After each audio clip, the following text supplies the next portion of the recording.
Hello and welcome to another Thursday evening, another live stream from the Truth Proof Towers. And we've got a great guest on. But first of all, I'd like to welcome Paul. Thanks a lot, Les, and good to see you, mate. And brilliant, great that it's great that we've arrived at another Thursday. I've stayed breathing long enough, at least I have. And yeah, absolutely brilliant. Lovely clear night tonight, but we're doing live stream. I'd love to be out on cliffs if I'm being truthful. Yeah, looks a good night. Yeah. I'm looking forward to speaking to Mark Anderson. What have you been up to? Well, I've kind of been looking to get as much info of these November hearings coming up in America and, see what's going to be disclosed, if anything. I mean, we ask this perpetually, don't we, Paul? Yeah. Is disclosure going to happen this year? Is it going to happen 6 months? Is it a year down the line? But it's all interesting. And, so I know a few people have been making noises and putting predictions in there of what might be said. I don't know. I just think myself, and I'm the broken record, but disclosure's a broken record. All they're doing is just kicking that ball further down the field for us to chase. That's all that's happening. But absolutely brilliant that we've got 94 people in. Wow. Brilliant, yeah. Shall we do a few name checks? Yeah. We've got Jack Hills in. Good to speak to you earlier in the week, Jack. And Patrick Daniel, Diane Farrell. We've got Lee Roscoe doing moderating tonight, along with Alison when Alison arrives. Scott Lawrence, New Forest Explorer. Fred Flintstone, Zero Dawn, Andrew Sheehan. I know Lynn is in because I saw him earlier. Mrs. Lynn is probably in. And Ian's mum. So, hello, Mrs. Linney's mum. Good to see you. Rob Blueshift, Steve Tees, Angie Dazzer. Hey, there's loads of names here that I've not seen before, to be honest. Dragonborn's in, one of our best supporters, really, if there is such a thing. Tetrastatic, Simon Riley. I can keep going on. What's that, Max? Classic Motorcycles, Classic. You've got that one in, mate. You like classic motorcycles. Me too. TUE35G, what first bike I ever had. Tiger 100. Yeah, brilliant. Let's have a look. Paul's in. That's not me. Sober Carper.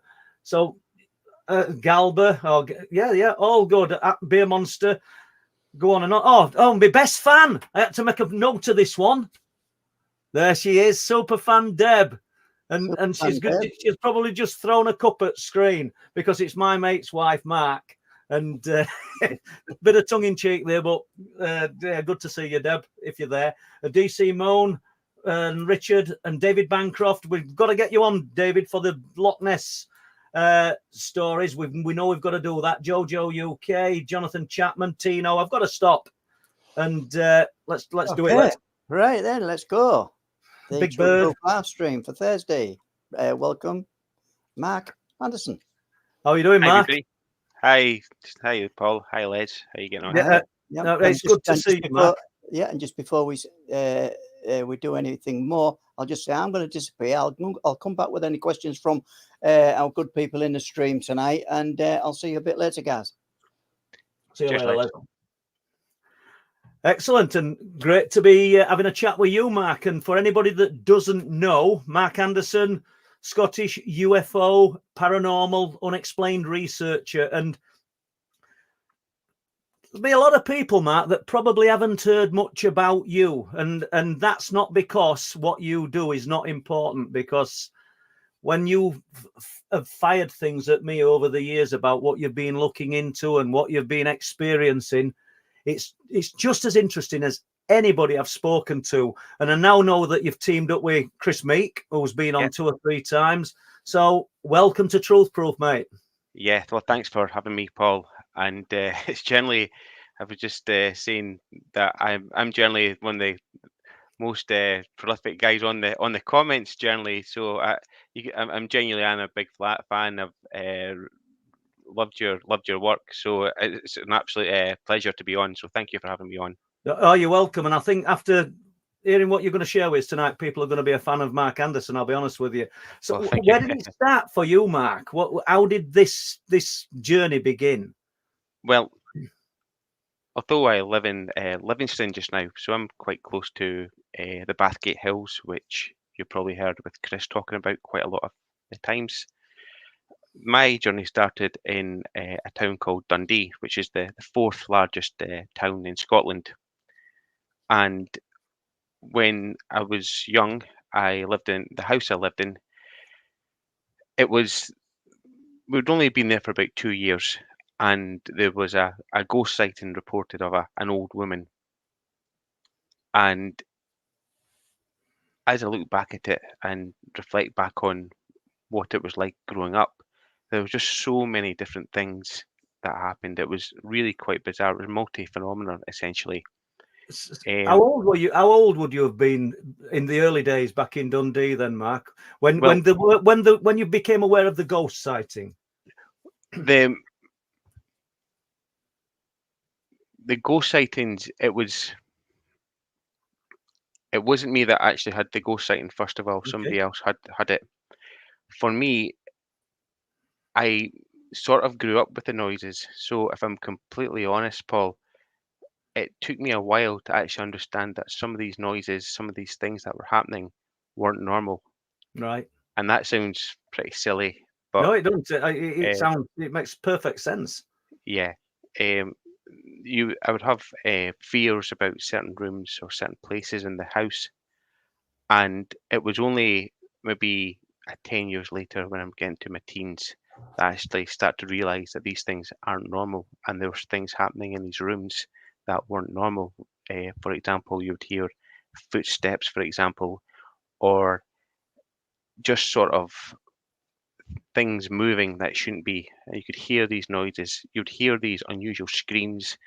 And the thing that I've never heard anywhere else was I was hearing this unusual hammering. And it wasn't just myself, even people who maybe friends of the family that came to visit the house would come in, and they said, "Look, we were trying to ring the doorbell. We could hear somebody was in because there was hammering, but there was nobody in the house. Just the hammering was there by itself." So yeah, that was how it really started. Then And the house, is that how you? Sorry to cut through your words there, but is that how it appeared, like a hammer knocking on wood? Something. yeah, it was like bang, bang. So I never saw anything, but it was like somebody in the room next to you going bang, bang, bang, bang, and it was really loud. It Yeah. was unmistakable. When I got into, for me, the very first time that something really bizarre happened was a UFO appeared outside, just outside my house, and it was 1991. I was 11 years old, and I can't really remember the specific dates, but it was about 6 or 7 p.m. because I used to play table tennis, and that used to start about 7:30. So it was dark at that time, so it must have been about winter time. And the first thing that happened was a flash. So imagine like a flash from a camera, but instead of a Yeah. blue, it was white. Then another one, and then this, as you call them, the ILF, it was like a disc-shaped intelligent light form, and it was started to it just flew through the clouds, and it started hovering, and it was unusual. It was like dancing about. So say it was going one, two, three. It was just dancing about. It was like it couldn't sit still, but it was not moving very far, maybe a meter or so.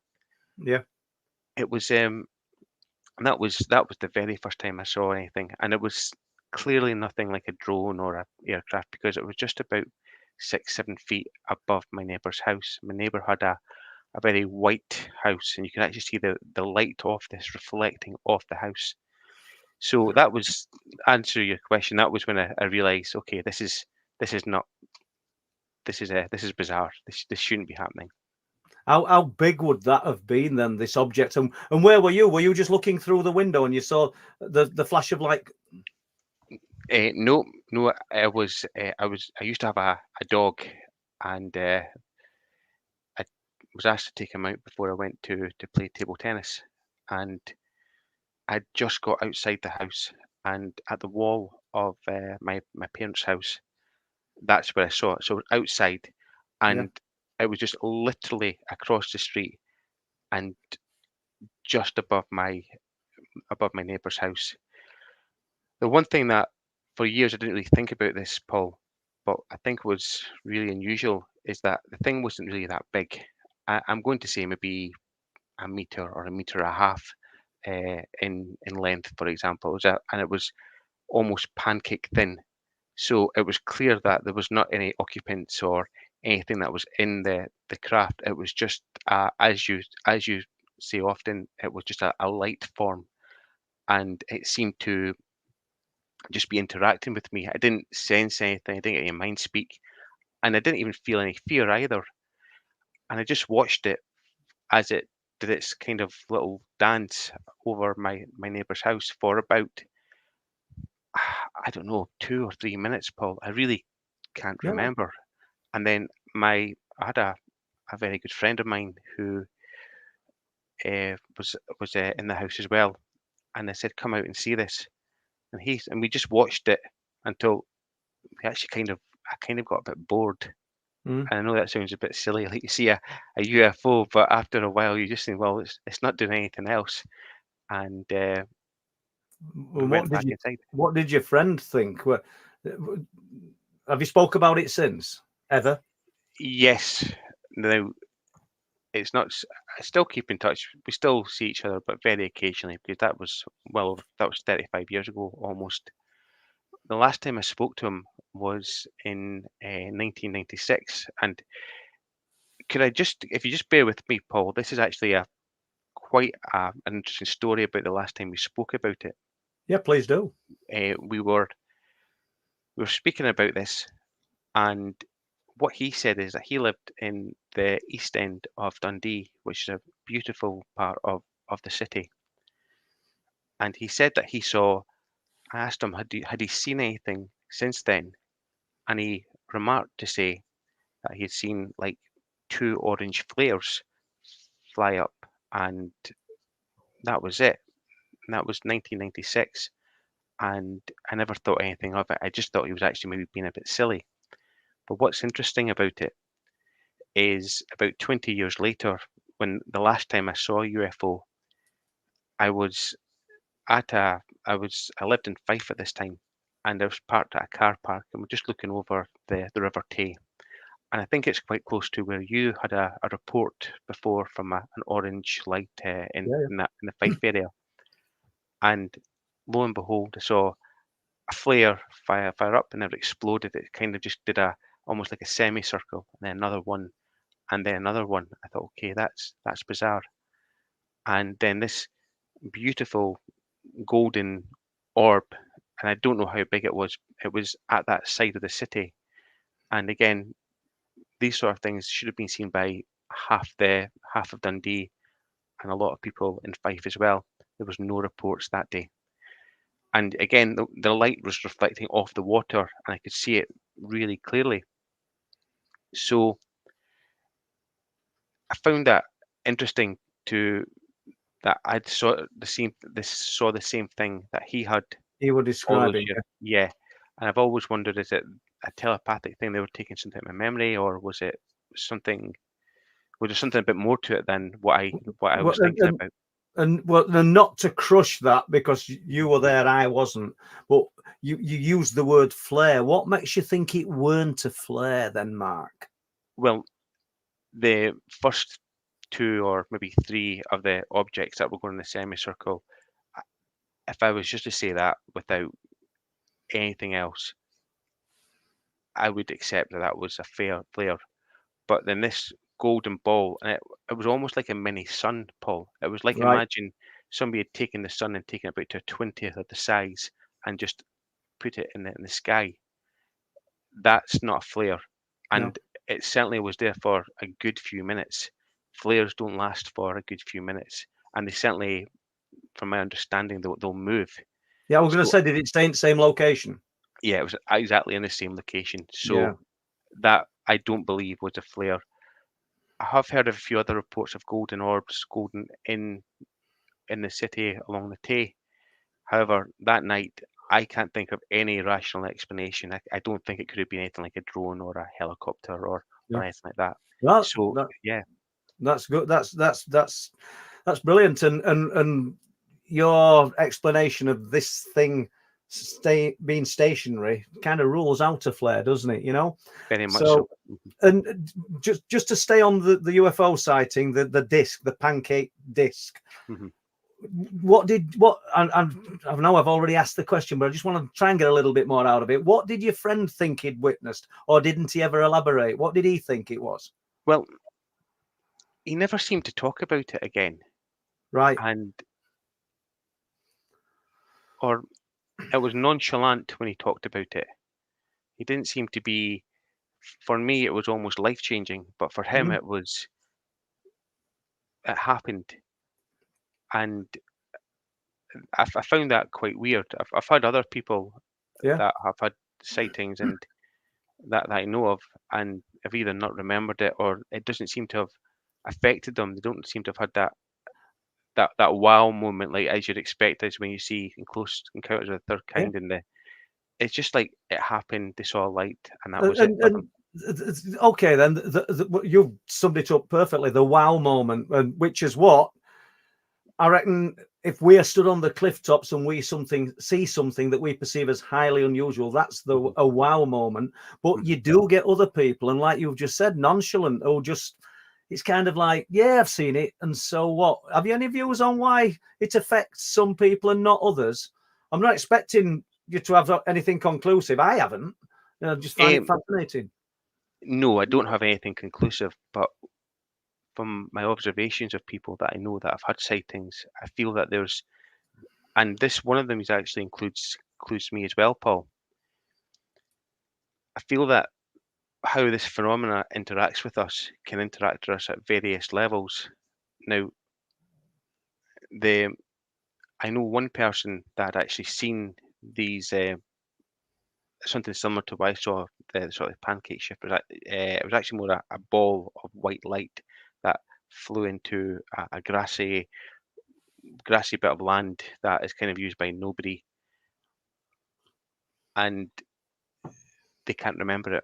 It was actually the person that they were with had to say, "Look, I saw that, and I can't believe I saw that." They came swooping down, and then when I asked this other person, they were like, I can't remember seeing that. Now it was 25 years ago, but it's not something even 25 years later that you would tend to forget. So I feel that they have the ability to affect our perceptions and affect our emotions. I know other people that have been nonchalant, but the one that I feel is really weird is I had an encounter where I didn't see a UFO, but and I think I've asked one of these questions before. You get it's actually almost in your chest. It's so strong a feeling. I call it the knowing. It's like you know they're there. It's if anybody's never experienced it, imagine you're married and you've said you're going out for one pint, and it's 1 o'clock in the morning, and you know you're going to get into trouble, even though nothing's been said. It's annoying, yeah. That's annoying, and you know they're there. And the one encounter where I had this, but I didn't see them. One of the people I was with had some brain injuries. He was hit by a car, and he turned around to me and went, "Can you see that craft over there?" I was like, "No, I can't." So almost like even though somebody like myself who's experienced these things multiple times, sometimes they have the ability to make themselves invisible to me. And Other times, selective. These things are very selective. Yeah. Yeah. Mhm. Yeah, I would agree. And there's so many things you've touched on there, like the kind of wow moment that some people have, and another people think, yeah, well, we saw something, I'll give you that. But the knowing, the 1 pint knowing. I think, my wife Mary's experienced the 1 pint knowing on more than a few occasions years ago, to be honest with you. Yeah. But and if she's watching this, she'll be rolling her eyes and smiling. But so where did it go from there? I mean, let's stay early. Let's go to 1985 if you want to. And you and a relative saw the old lady. Do you want to touch on that? Sorry, just to it was not myself, Paul. It was my relative. Right. Okay. That saw that. Well, that's apologies. good. Yeah. I had the unusual feelings, the unusual fears of the house. And if I'm honest with you, Paul, I can't give you anything concrete from No, that's fine. 1985. Well, let's Where, move away from that then, and let's. yeah. What are your feelings on deja vu? Well, that started happening when I was about. I started having that when I was about 6. Okay. Now, I thought everybody has that, and I was speaking to somebody, uh, and they were saying no, they've never had that dream of deja vu, and that used to come when I was about 6, and between 1991 and 2002, the phenomenon was extremely active in different ways. And what I found was that my ability to sense things in dreams massively increased during that time as well. And yeah, it was always in dreams that I could always sense what was going to happen. I could never really remember what was going to happen until I was actually in that moment. The the only thing I could probably say that I feel like the only thing I could say about it is it felt that every moment of time, unsurprisingly, felt unique. Like there's some sort of unique moment to it, and that's the only thing I could probably take away from that. And I know that isn't very insightful, but it, yeah, I don't know how to put into words what it was like to have that so often. When it got to its most intense, I was maybe in my early 20s. I could actually almost remember what I was about to think, and that was a bit bizarre. That's Uh, profound. I could remember what I was about to think. mhm, I couldn't have mhm. thought about saying that. That is, I hope people sort of kind of digest what you've just said, because that's interesting, isn't it? That's Mhm. that's a really interesting thing to say. I could remember what I was about to think. So you were in advance of what you were actually going to start thinking. Yes, but what I would say is it was nothing profound. It wasn't like I was having any. Well, what you've said Uh, sounded profound, but yeah, go on. yeah, yeah. No, that's yeah. I don't do profound often, Paul, but it was just everyday stuff. It was actually some of the minuscule stuff, and I'm going to sound silly here. I'm going to sound silly quite a lot of times, but I feel it's important I'm being honest. But it's things like maybe choosing whatever had maybe a vegetable or a chicken pakora. It was silly things like that, or uh, just everyday random thoughts. It How wasn't. do you know, though, Mark, that this was external to your normal thought process? And I can't I'm answer that. asking you this, and I realise Yeah, it's probably hard to describe, because you've said it weren't profound, but you're thinking things, and you're thinking what you're going to think in advance of what you're going to think. I'm yeah, probably tying people up in knots with words here, but I just found that really interesting. yeah. To be honest, Paul, I can't give you an answer, and I'm really sorry. No, It was just very. It was just almost like and it didn't happen very often, but it was just a few moments where it was almost like I was, I'm going to think about, I should be thinking about this, or I remember that dreaming about thinking about this certain thing, and uh, yeah, I'm sorry, I can't give you, I haven't no. really put any thought into it, so I can't give you an answer. And I've put you on the spot with it, Anta. Hmm. So not a problem. So we're going to jump forward then, and Hmm. because it is something that interests me, and angels and UFOs. Do you want to Yeah, walk into that one a little bit, please? so the time the UFO, that the pancakes type UFO, was in the winter of '91, and I'm going to be honest again, as this is what my interpretation of an angel. It could be just pure luck, Yeah. but I do find it highly unusual. So if people think I'm silly, I'm just going to go with it. But for me, I felt there was something a bit highly unusual about it. So we were on a school trip, and it was one of these things that you took the bus from Dundee, and you drove all the way through England, went to Calais, and then through France. And we must have been driving the teachers insane, like a bunch of 11-year-olds on a bus trip. It must be shocking. It must be a hell on earth for the teachers. However, I remember going to a theme park, and couldn't I couldn't tell you where it was. Mm. But I just remember getting back on the bus and realizing I couldn't find my wallet. And it was actually my dad's wallet. He gave me his wallet, and he gave me some money for spending on the trip. And I just feel there's anxiety of where is the wallet? Have I put it down someplace? And I'm double checking my pockets in the coat and wonder if it's dropped underneath the seat. Anyway, long story short, we drove, and we drove for a long time. I'm gonna, again, it's been almost 35 years. I'm imagining it was about an hour or two, and we went to Yeah, a town near Carley. I think it's called Bologna, but again, I wasn't 11 years old. I really wasn't paying attention.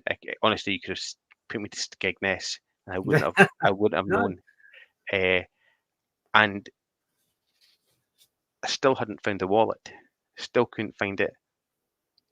And I had this feeling: just go outside. Just go outside.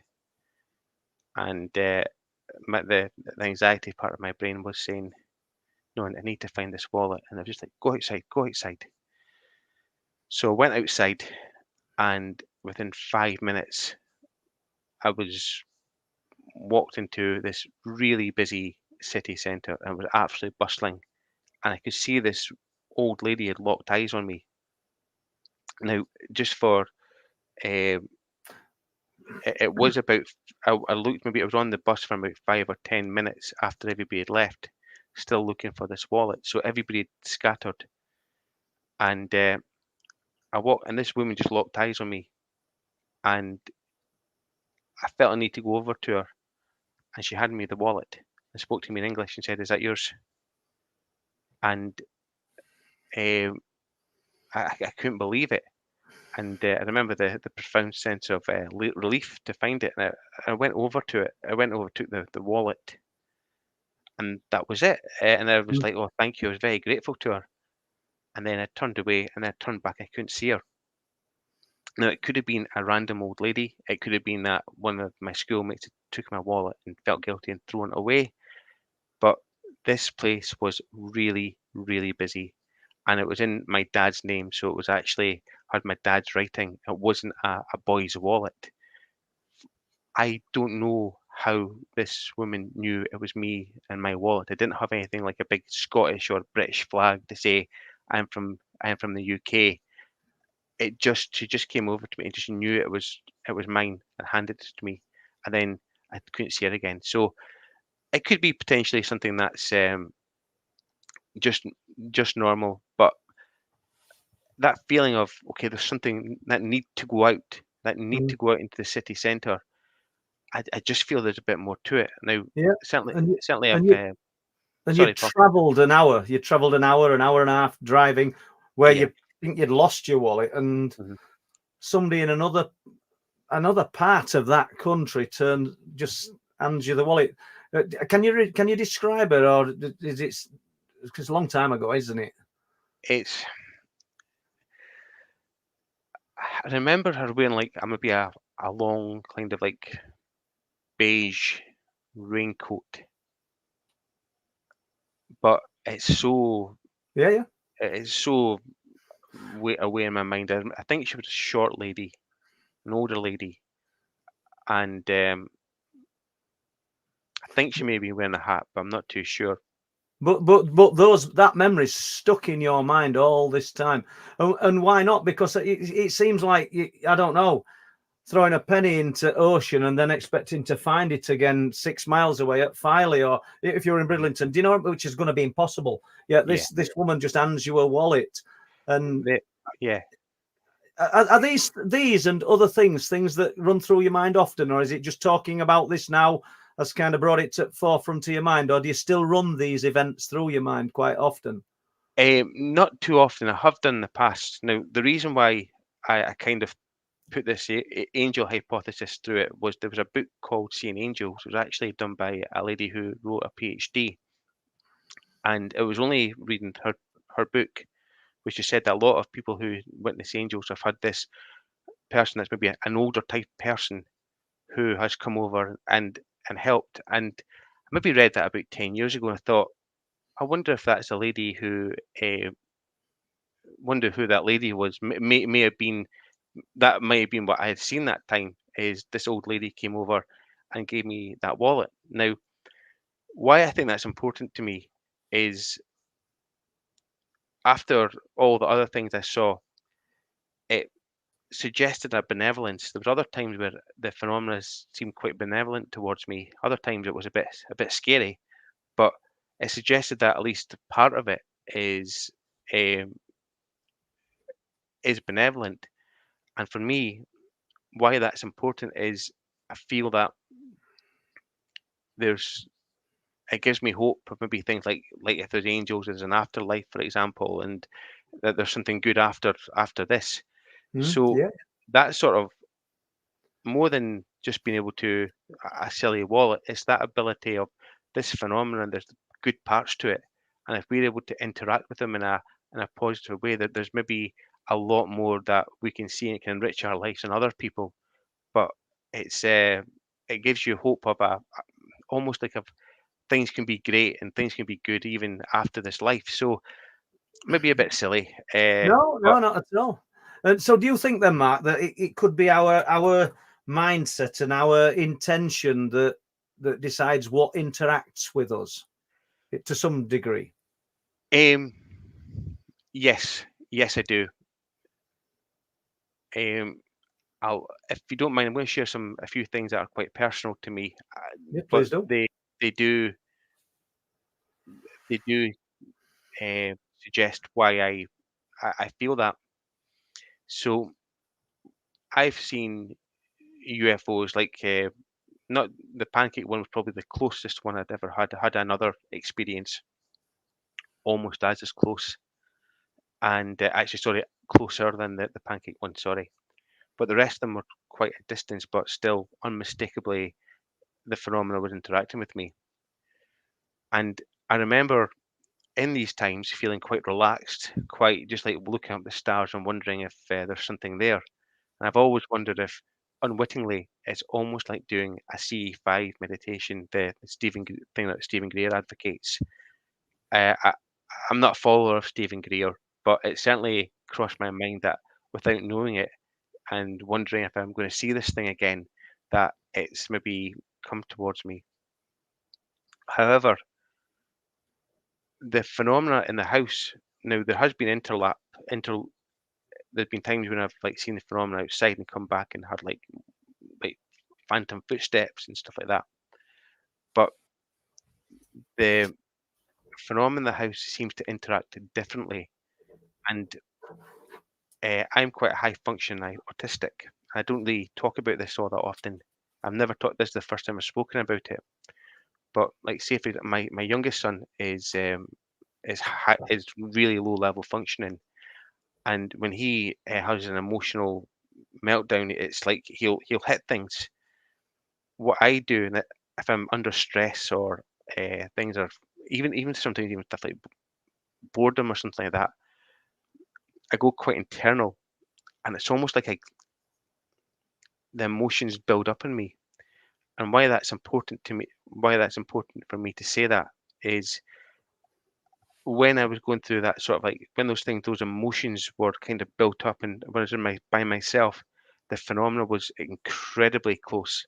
Like I could almost hear like noises within my room, and the emotions were growing inside me, and I was trying to process these emotions, the it it was like it was really it was getting really intense. Like you'd hear like loud bangs, you'd hear loud noises, and sometimes I had to stop because the phenomenon was just it was just too much for me. So again, it's not something I've ever spoken about because nowadays I kind of don't do it as much, and I've never had any sort of paranormal experience in a long time. But growing up in that area and dealing with things like stresses, it did really affect me. The phenomena really interacted with me at quite a intense level. Yeah, and thank you so much, Mark, for your honesty there, and I don't know, bearing a little bit of your soul, and I'm sure our listeners appreciate that. We really do. Thank you. And you talked about footsteps and hearing footsteps. Is that well that in the family home, and was that something anyone else heard, or was it just you?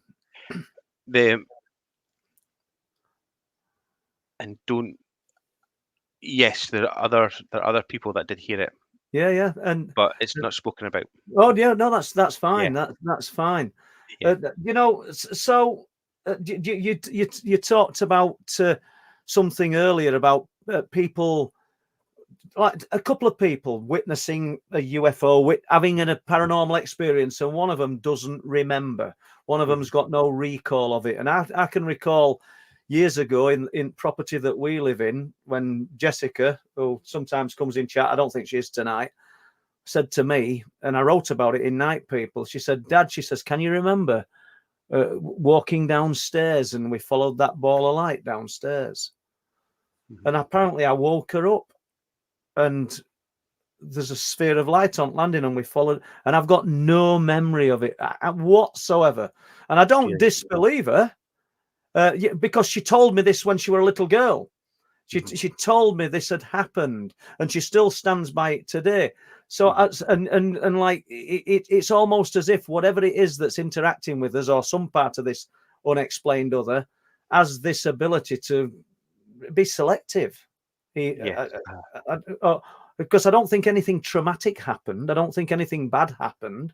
Yet I've no recall of it apart from Jessica's recall telling me about it. And what are your views? Why do you think why would it behave like that? Is it because if it just wanted to target one person, surely it would interact with that one person, and one person will use that and the ball of light, for example, follow it downstairs. But why two, and that one of them doesn't remember? I don't think there's an answer for it, Mark. I'm just curious what your views are. There was I couldn't really give you an honest answer. I could give you a hypothesis. Yeah. There was what was it, the miracle of the sun? The Fatima in France, Fatima. Yeah. Well, in that time, people saw different things, and what I thought was interesting is not everybody saw the miracle of Fatima. Not everybody saw the sun. The miracle of Fatima, I think it was 1910s. I can't remember the exact date. And people reported the sun dancing around the sky. Other people, Mark, if you've got a little bit of knowledge of this, share it with our listeners. Of course. I mean, it's fascinating. This. So anyway, sorry, I'm going on a bit. No, I've interrupted. You carry on. Yeah. Before the miracle happened, it was raining, and certain people actually found that when it looked like the sun started dancing around the sky in Fatima in France, and some people actually found that their clothes were dry. Other people reported seeing the sun dancing in different ways, but a lot of people just didn't see the phenomena at all. They just saw the sun the way it normally is. So I think that there's a couple of things at play. I think part of it is maybe the phenomena. I've always wondered if I've heard of an account where people have actually seen things, and it's almost like they've been given information, not quite a download, but it's almost like they've been given a secret information that not even their conscious mind is aware of. But I also wonder if it's maybe affected. There was a case actually in Livingston. It's not my case. It was a second-hand case I got told by a hypnotherapist who regressed a guy. But I also wonder if it's maybe due to our beliefs as well. I have a passing interest in hypnotherapy, and from my understanding of the brain, which is pretty limited, is that where we see are parts of where we actually process the image, and is very close to our belief system. So, from my understanding, our beliefs can actually shape our views of the world. So it could be the phenomena, but also it could be our belief system as well. So it could be a bit of both, really. But I couldn't really give you an honest answer, Paul. I'm sorry, I couldn't No, give you a definite answer. I think these are great analogies. And you know, when I talked earlier in the year at the Awakening conference, Mhm. I kind of opened it up with UFO researchers see UFOs, ghost hunters see ghosts, Mhm. and cryptid researchers tend to see cryptids. It's our Yeah. belief. It's what we want to see. Mhm. And who's to say? And you know, we're throwing all these hooks out and hoping that we're going to kind of grab hold of something. But who's to say that this unknown other is not just giving us what we want? You know, I don't know. I haven't got a definitive answer on any of this, but you said that 1996. Well, you want to touch on it? Minor UFO sightings and weird occurrences in the house. Have you covered them, or do you want to touch on a few of them? Yeah. So between 91 and 96, that's when it was like the hammering, for example, that we spoke about before, Yeah. the loud noises. It was like, I remember once it was like a scream. I heard it twice, and it was like a scream out of nowhere. And there was unusual electrical issues, just nothing like amazing. In the sky, nearby where I lived, there was there was a few. I wouldn't say UFOs, but like I call them moving stars. Now, the vast majority of them, looking back, would have been satellites, Paul. Yeah. But there were a few occasions where there was something highly unusual. It was the ones that I can remember was do you know you see the satellites and they kind of move parallel to the ground. Well, this one was moving kind of moving that sort of trajectory, that sort of angle, and it was actually like almost like moving down to Earth in a very slow, controlled manner. And about a few days, a few weeks later, the local newspaper reported about that night a bunch of local school children actually seeing a UFO in the east side of Dundee. There was also one night it was incredibly foggy, and I could see these really unusual lights in the sky. There was no helicopter, or you would hear a helicopter or anything like that. It was just these highly unusual streaks of bright light, but it was so foggy I couldn't really get anything definitive out of it. And I remember once seeing about, I don't know, about 8, 9, 10 stars, and it was almost like how a flock of geese would move. Like one would move, and then other two would kind of follow along. And I thought that's unusual, and that certainly isn't something to do with satellites, for example, especially not in the 90s I when was going to think today we could say, well, you've seen Starlink, but yeah, not in 90s. yeah, there's no way. So these things they were always there, Paul. It wasn't anything major, but it would it wouldn't be a daily occurrence, but certainly would be common that something unusual. There'd be a loud noise, or there'd be the hammering, or there'd be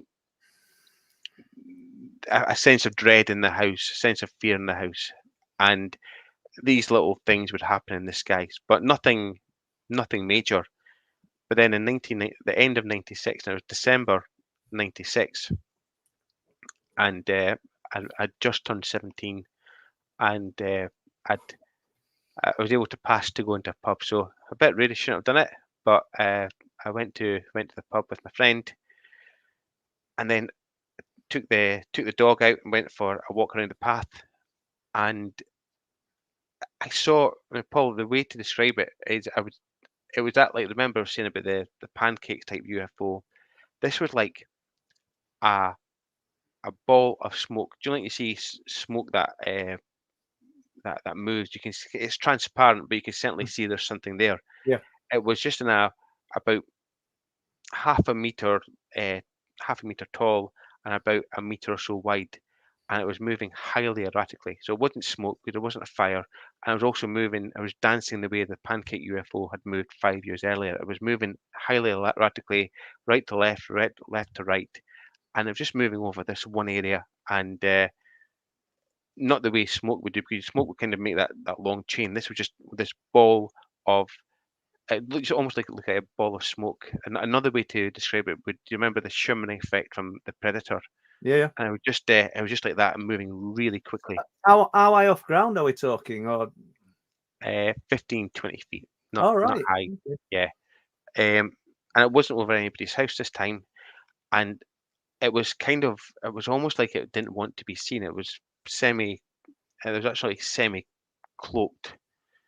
And I walked past it and I never took any notice of me, Paul. I just walked past it. And then the next night, taking the dog out again, and it was there again. I thought, oh, that's interesting. I'll just have a look at it for a minute or two, and just kept on walking as I looked at it. And I was like, it realized that it had been seen, and the behavior of it changed. It was almost like a sense of, he's seen me. And then it started following me down the street. And I was 96, almost 97, and there's a few of my neighbours' houses that had motion sensors.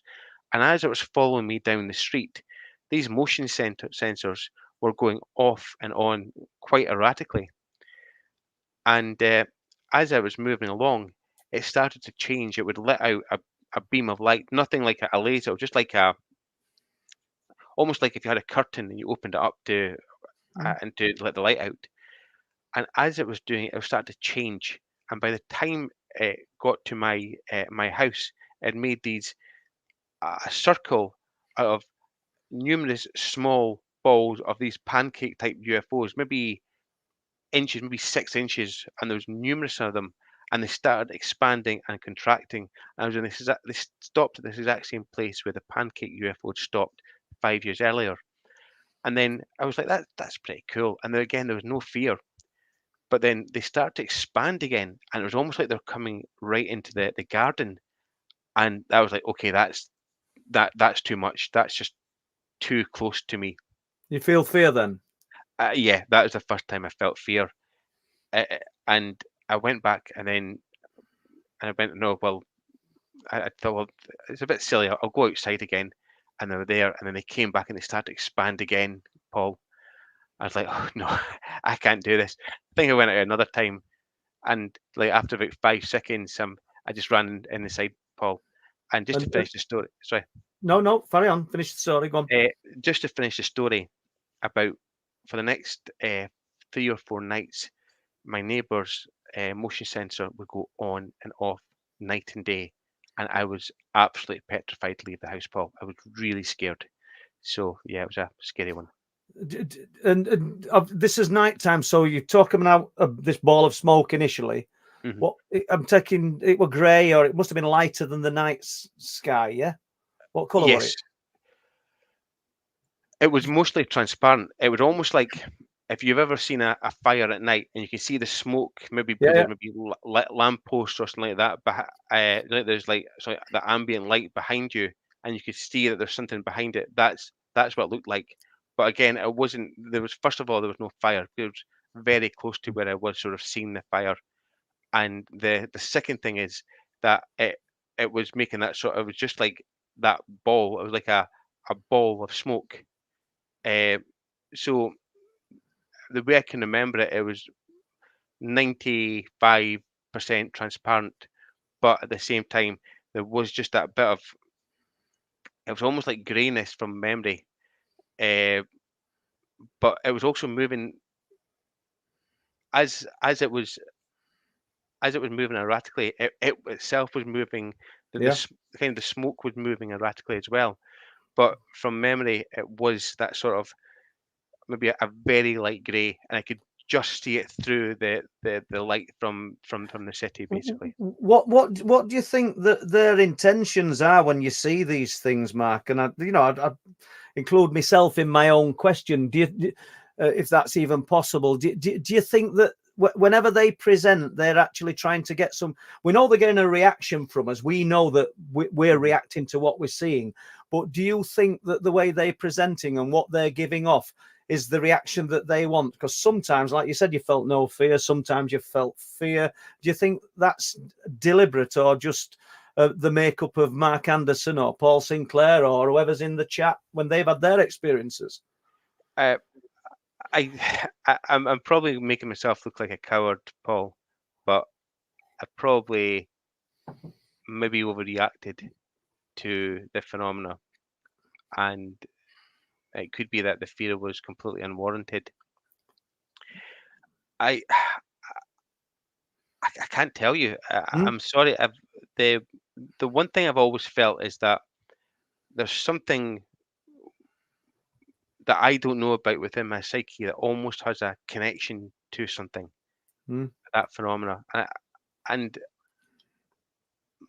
the way it's I'm sorry I can't be more precise, or I just really don't know. No, I think that's good enough. Honestly, Mark, I think that's good enough. And don't search for answer, because I think, as everybody knows, and I see my daughters-in-law, and I see Al Hooker, I'm not going to say it, is in.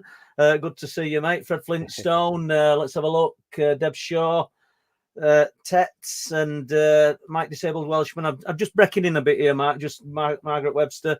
But I think everybody in chat knows that I'm not afraid to say I haven't got a clue, because as soon as you put your hand up and start saying I'm the expert and I know what's happening here, Paul Sinclair switches off. Because if you had the answers, you, Mark, myself, we wouldn't be sat here. We'd all be watching the person with the answers, and that's why we're here. We're all on the same page, looking for his own. He's always in. Martin Abbas looking for his own kind of niche on what's taking place. But I mean, we're not going to questions just yet, but we will be in 5 or 10 minutes. But let's just jump back to the screams temporarily that you heard. Was it a female voice, a child's voice, a man's voice that you perceived? No, it wasn't even anything human. It was all right, interesting. It was I can't even tell you what it was like. It was like an animal. I would imagine if an animal was getting put down, it would be that sort of. So it's terrible. It was not nice. It wasn't horrific. Nice. So once again, I'm jumping to the thing. Like, I wonder if that were to put you into some kind of mindset. I really don't know. So we're not going to questions yet. I do want to, but I just want to leave it till 8 o'clock if we can, because I know Les likes to go at 8 o'clock with these questions. So tell us about the man, or the person with the black eyes. So this was. So the reason why I talked to you about that is I'd forgotten about it until I read The Night People. Yeah, and that's why I'm interested. Yeah, and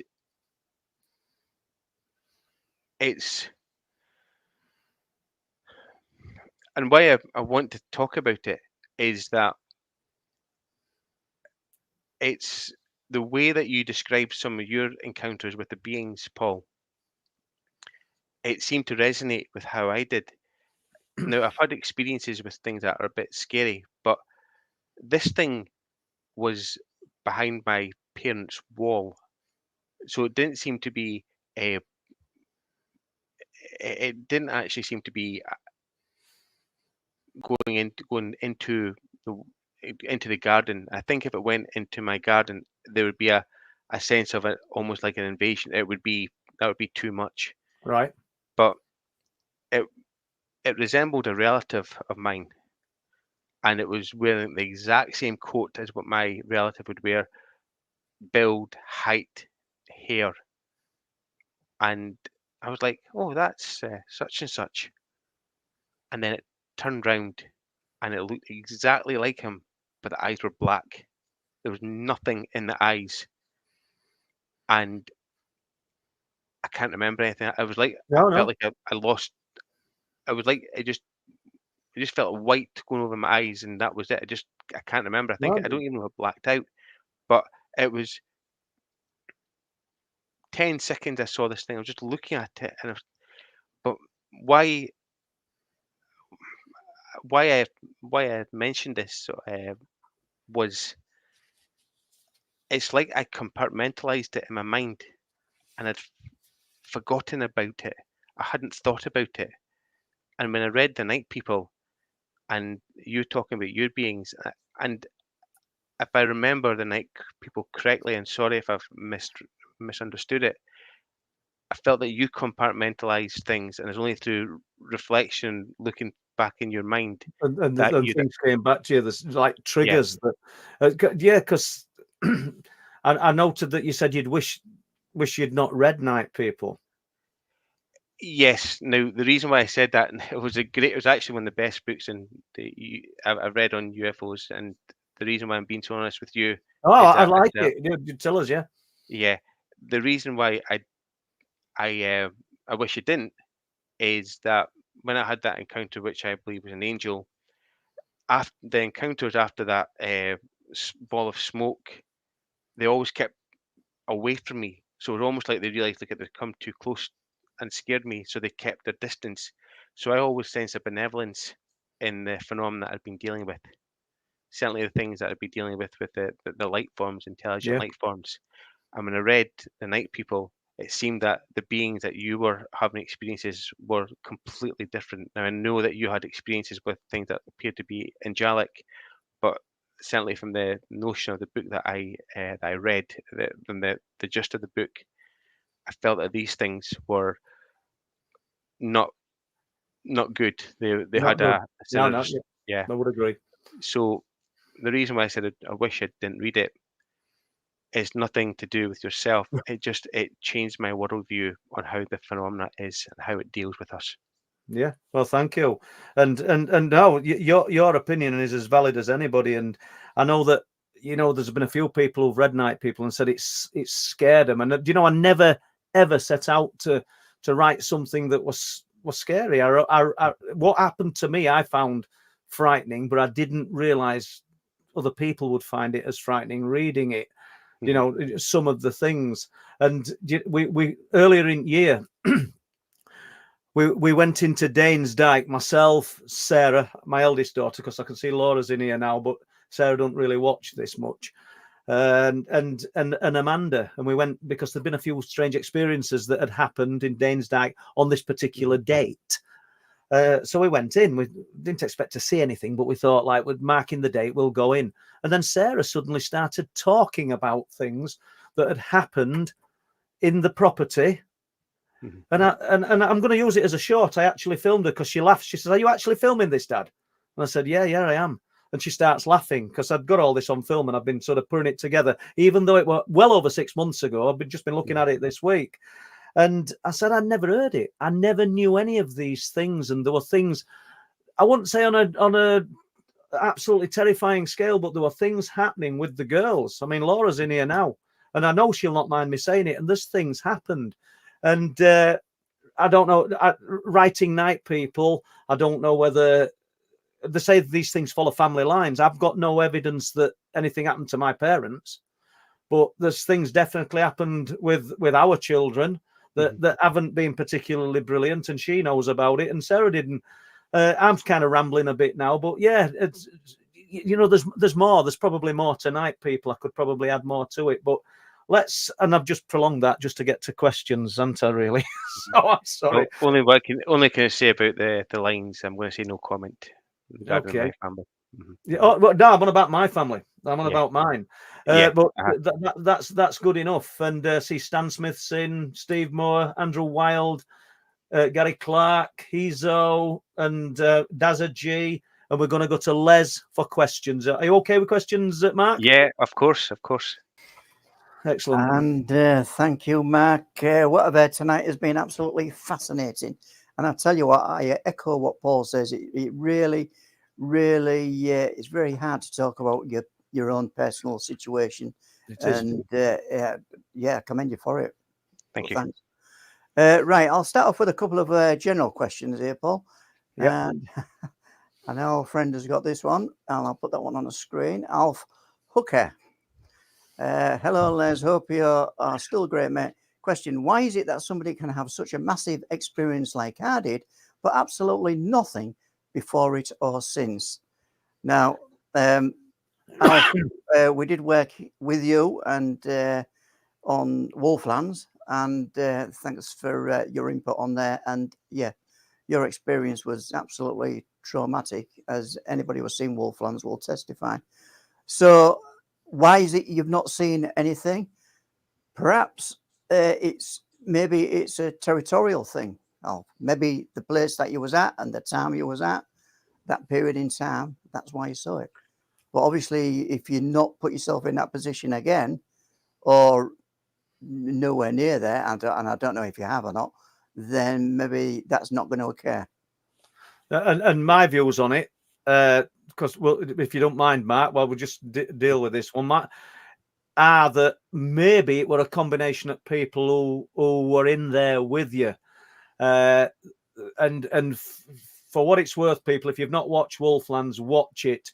I think you'll work out who this man is, and this is, if not the most, if not one of the most credible witnesses I've ever spoken to regarding UFOs, cryptids, or anything. Yeah, if anybody's on the level, I'd put my money on the man who's just offered that question up.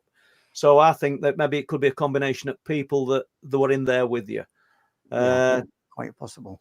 And just before we go to next question, Les, do you think that as a group, then certain people could be targeted by the phenomena, Mark? Any thoughts?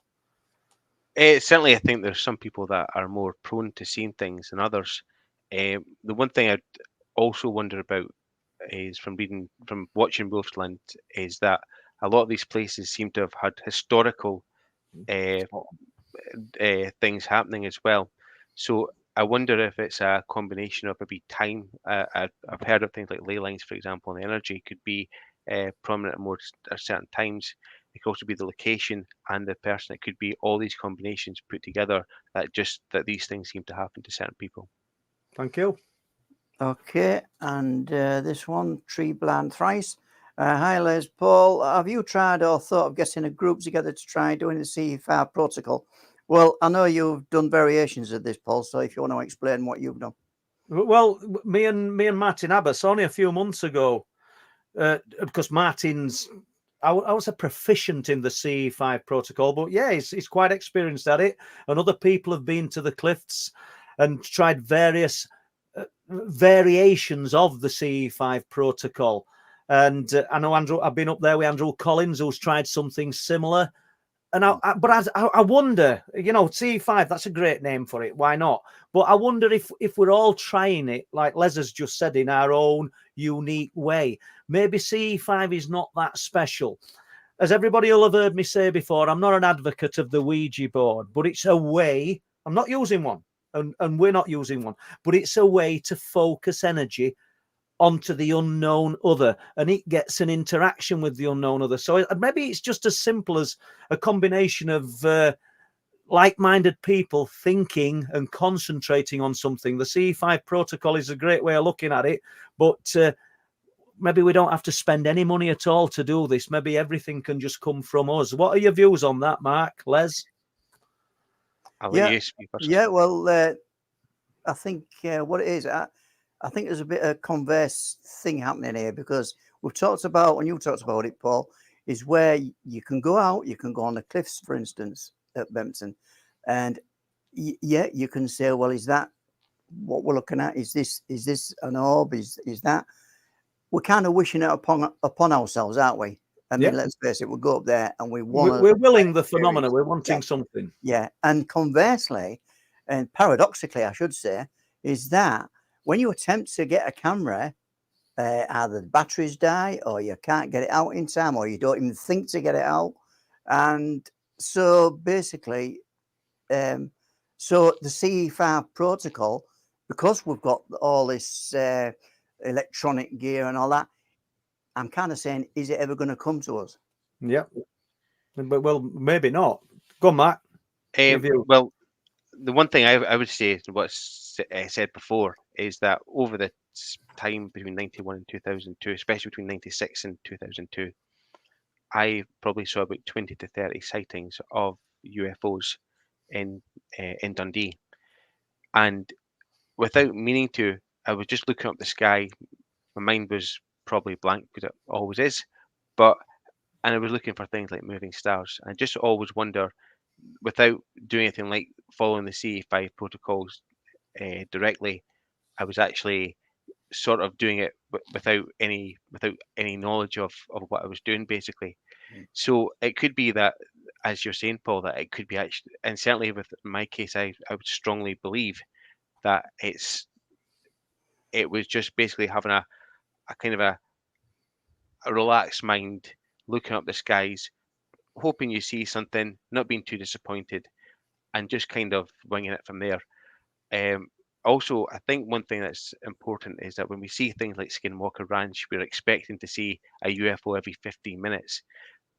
The 20 or 30 UFOs were in the space of 11 years. And I used to take that dog out 2 or 3 times a night.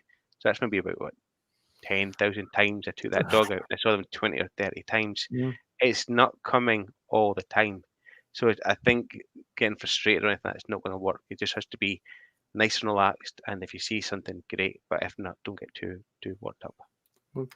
Excellent. Okay. Thank you. Thank you. And David Bancroft, this one is for you, Mark. Mark, as a Scotsman, what are your thoughts on the Loch Ness phenomenon? Now, you can take as long as you want on this, or Yeah.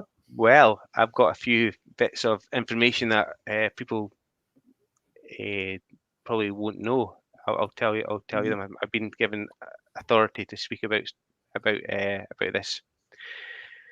I do know somebody that's actually seen the Loch Ness monster, and the chap is he's quite open about it. The guy's called Innes Smith, and he's the president of the SSPR, which is the Scottish Society of Psychical Research. And from memory, his view on the monster wasn't like the sort of like the dinosaur sort of shape. It was actually more like a slug type wormy sort of monster, and it wasn't actually in the water. It was actually in the ground. So what I find interesting is that the views on how people have actually perceived the Loch Ness monster, exactly like the phenomena, has changed. The thing I find really interesting about the Loch Ness monster is a really old story. It's not just been going back from the 40s, it's actually been going back from the 5th century with St. Columba. So people have been seeing things at the loch for a very, very long time. However, there is some one thing that probably hasn't been ever mentioned before is I actually have a Bigfoot sighting from Loch Ness. And it was my friend and somebody he was with at the time saw it quite close to Balskin House, which was owned by Alistair Crowley, it's on the banks of Loch Ness. So Loch Ness itself in the area is well known for being paranormal, especially Balskin House. But there's actually even been a cryptid sighting there. As for the monster, I find it very interesting. I've never seen it. Been up to Loch Ness a number of times, never seen anything. But a lot of people that personally, like guys like Ennis Smith, who I have a lot of respect for, have seen it. And from that case, I do believe that there is something there. Fabulous. And have you finished with that, Mark? Have you? Yep. Yeah, because I know Les has got an interest in Loch Ness, and you might want to put Les in. Do you know this guy personally? Have you got contacts with him? Yeah, I messaged him a day or two ago. So yeah, there'll be somebody for Les, because I think Les has got a few plans regarding Loch Ness, haven't you, Les? Yeah, well, you know, the long-time researcher up there who was at Dawes, of course, and I met him in 1998, and we had a good chat about his sightings. And one thing that attracted me to him initially, he had a really, really good video camera, but over the course of a period of time, obviously these things just pack up, don't they? And so basically, the hunt for the Loch Ness monster, I was talking to Steve Feltham up there at the Dawes. Goes in, yeah. And I have plans actually to go and revisit up there. Whether I can get to speak to Steve Feltham is another question, but that's my intention. I don't know if you're aware, but there's actually another loch with another monster in it called Loch Mora, and the loch is called the monster's called Morag. So like Loch Ness is called Nessie. There's Morag, but I don't know anybody that's seen it, and I think it's a bit remote. So certainly it's not just Loch Ness. And does that one go back in folklore, Mark? I don't know much about it, to be honest. I do know that my friend Ian Shanes and Malcolm Robertson have been up to the up to the loch trying to investigate it. I didn't think they got anything, but yeah, there's been other sightings in other lochs. That's fascinating, and I think we had Chris Meek on, and who's your colleague as regards the unexplained. You're working together, and I think Chris were talking about that loch as well. So fascinating. Mhm. Oh, Okay. Sarah Jennison's on, my other daughter. Hey up, Sarah. It's a family night. Family night tonight. I Oh, can't family believe it. gathering. And we've got Alison on as well, doing moderating as well as Lee. So good to Thank see you. you. Yeah, Yeah. excellent. Thank you. The Sober Carper. Hi, Mark. You mentioned how loud the phenomena has been to you personally. Do you think this is down to the person's level of sensitivity? As a lot of phenomena is barely audible / visible to most. No, not this one. There was other people that heard this as well, sober carpenter. So the fact as well, they're not related either. The one of the people that actually reported the hammering was Egyptian, and there's no bloodlines or anything like that. And also, he's a devout Muslim. He would not. This is not his sphere. I've never actually told him that this hammering was not us. I'll just let it slide. So no, I don't think it's anything to do with the person's sensitivity. I think it was just the phenomena in this area was just pretty loud at that time. Okay. Okay, and we've got a question from. I think just a little bit of information for you, Paul. Free Will. I filmed an object over Westall on Sunday, 7:20. Going to send it to the footage to Paul. Just wondering if anyone else in the area noticed anything. So anybody in the whole area noticed anything last Sunday? Give us a shout. That's brilliant, and yeah, Les has just thrown it out there. And thanks, Freewheel, and looking forward to seeing that. And obviously, if you want a little natter about it, I'd love that also, because it just all adds a little bit more strength to what we're looking into, doesn't it? Thank you. Stan Smith. Hi, Mark. Do you think it's a multi-phenomena that occurs at Star Moss in Fife? And is there one that is more prevalent than the others? I'm going to have to thank Stan for that. So Star Moss is, yeah. So I've actually met Stan a couple of times, and I was speaking to him before I was coming on here. And Stan and his partner are lovely people.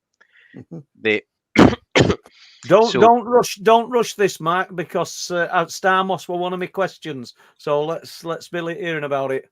So there's, to give you there's a region called Fife. That's where Stan's from, and also I lived there for 10 years in a place called Markinch. Now Star, there's actually a town called Star, but its official name is Star of Markinch. They're very, very close to each other. And I've lived in 4 houses, and the house in Markinch that I lived in had a lot of phenomena. I had a white spear of light, like what you were talking about, Paul, and a blue spear of light. I was actually doing meditation, like spiritual development. This blue spear of light came. I was like, right, no more spiritual development in this house. But one of the things that comes across in that area in Fife is a place called Star Moss, and I've never heard anything being attributed directly to Star, to the moss itself, but a lot of the locals and a lot of people who live nearby in the new town of Glenrothes, they're all aware of just how spooky this place is, and it really has a very intense feel to it. I had a UFO sighting. I do collect UFO sightings from still, and I'll always share them to people. And a lady actually witnessed a UFO in Star earlier on this year in about April time. So the place does have a lot of paranormal activity happening there. But what's really interesting, and the one thing that I'm really passionate about in that area, is when everybody talks about the Rose Line, and you've read like the Da Vinci Code, for example, they'll say it starts in Notre Dame and then goes right into Roslin, but actually it goes much further. It goes all the way up. And one of the places it goes through is a henge. So like you have Cairn Papel, which Chris has talked about, this henge is called Balfarg. Now, Cairn Papel's an unusual one because it's up in the hills, up on a hill. But Balfarg is just a normal henge, and it's in a housing estate. And next to that henge is another stone circle with cup and ring marks, which I find really interesting. I've always thought they might be an indicator of paranormal activity. So the rose line goes right through Balfarg, and there's also another ley line that intersects at Balfarg as well, coming from the Isle of Skye. And there's so many things that happen there. There's been big cat sightings from the noughties. There's been a couple of UFO sightings. Stan and a few of his friends actually were driving scooters under a viaduct, and all their scooters just conked out as soon as they got underneath the viaduct. So, like number 2, 3, 4 scooters. 3. There was 3 of them. 3, yeah. And all of them just conked out, and they're all brand new working scooters, and they just all conked out. I had numerous paranormal activity in the house, and it lasted for years. It never really went away. And then, so there's been other sightings in and around that area. I'm sorry, I'm just trying to remember all the sightings. There was a lady in a nearby town who had, similar to my house, was having massive amounts of paranormal activity happening, and again, that's quite close to Star Moss. I had the UFO sighting in Star itself, and even Chris Meek had actually picked a ghost sighting from a hotel. It's actually a mansion house, beautiful mansion house, and Chris Meek was investigating a ghost sighting there as well. So this place it's like a small area. It's not as active as the Bathgate Hills, but certainly there's a lot of things happening in that area. It's maybe about a 5-mile radius. Another really important story I got from Star is a chap was walking in a field, and he got pinned down to the ground by an invisible force, and he just couldn't move. He was just pinned down there. There was nothing pinning. You couldn't see anything. Just this force just pinned him down right in the ground. And it took him a while before he could get up. And so there's been a number of quite a lot of reports in that area, and things I've personally witnessed in that area as well. Do you know, Les, Stan's wasted 2 of my questions here, Stan, because the pinned down were one of my questions, but we will come back to that. But you can answer this, Mark. I'll take it Stan researches in area as well. I know you're in chat, Stan, but I'm talking as though you're not. Go on. Stan, he does know quite a lot in the area. He was speaking to a lady who had an MIB sighting near the Lomond Hills, which are close to places like Falkland, not too far away from like the Falkland incident, for example, where Malcolm Robinson's spoken about.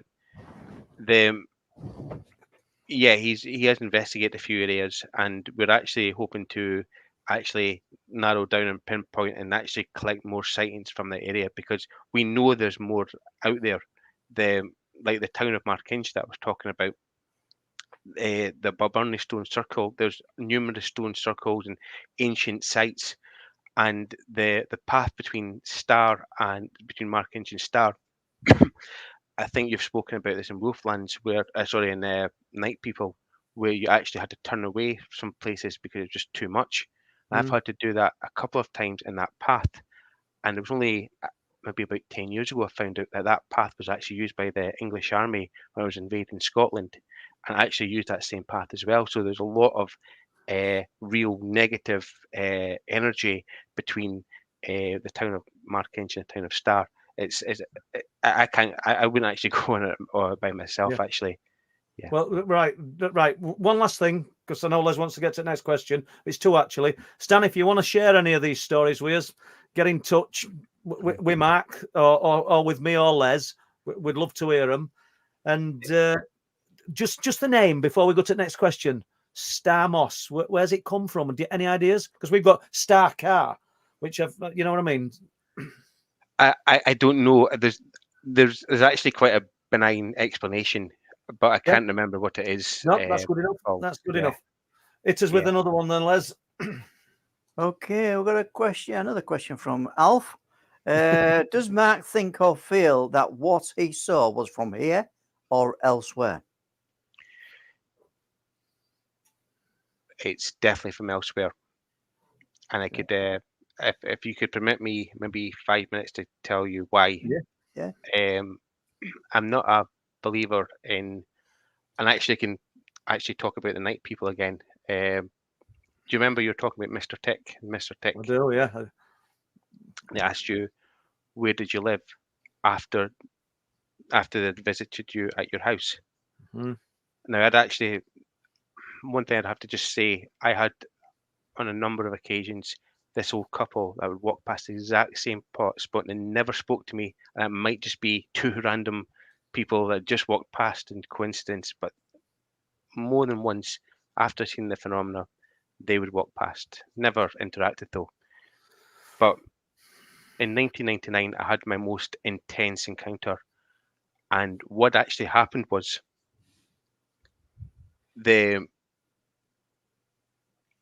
it wasn't actually a UFO. It was the knowing came back, and I went into the grassy area close to my house, and like the right hand side turned into this whole sky. It wasn't just a small. The whole sky. The right hand part of it turned to this purple bluish color. The left hand this pinkish red, and this like beam of white light started right in the middle of it. A really, really powerful beam, like a searchlight, but thousands and thousands of times more intense. And it wasn't searching at me, it was going right over the sky. When that started to happen, the clouds started to move incredibly quickly. And the way to describe it is find a picture of the weather on YouTube and zoom it in 20 times. And that's exactly what I was experiencing. Now, the reason why I'm sorry, this is a long answer, That's but all these right. things are evident that the way that also the last one as well was the when the truth proof of one of these live streams about 6 months ago, you were saying about guys were on a boat and it should have taken them an hour and they got there in 15 or 20 minutes or something to that effect. It shows that the way that they perceive space and time is much, much different from the way that we perceive space and time. Now, interdimensional, there's no real such thing as interdimensional. There's a really good book called Hyperspace by Michio Kaku that talks about it. So I won't go into it too much, but it's like their understanding of space and time is either completely different or even not at all. And if that's the case, they are not from this universe, they're from someplace else. So my belief is that because the way that space and time distorts really significantly, their interpretation of space and time is completely different from ours, and therefore that must be from elsewhere. Okay, thank you. Come on, Bob, get down there. Come on. Oh, he's Bob in the room. Yeah, Bob's in the room. Bob's still there. He is. Okay. He's great, isn't he? Oh, they like me, yeah, but they like him better than they like me. Thanks for that response on that one. And Andrew Sheehan, question from out: does he believe this phenomena is similar to the last question, alien religious entities, or something else? Yeah. Another great show, Les and Paul. Thank you. Yeah. I know you've just touched on all of that. Well, the honest answer is the truth of the matter, I'm not an expert. It's funny that I've seen all these things, and all I could tell you is what I've seen. I couldn't tell you what they are or what they do or what their intention is. If I'm going to be vague, I'd probably say that there may be all of them. There may be that's how we perceive them. There may be what we want them to be, but, Yeah. but I think the most important thing is that we know that there's a reality to what we're talking about. Yeah. Mm-hmm. Okay. Yeah. And he's what's he? Yeah. It's got under that cover, look. And Blue Shift is just reminding us that the 90s were a flap period. When we did see a lot of things in the sky. It's got under that cover. It's crazy, look. Oh, he's gone under the cover. Oh, it's nuts. He's took control of the show now. Yeah. Well, look, it's a ghost. He's got under that.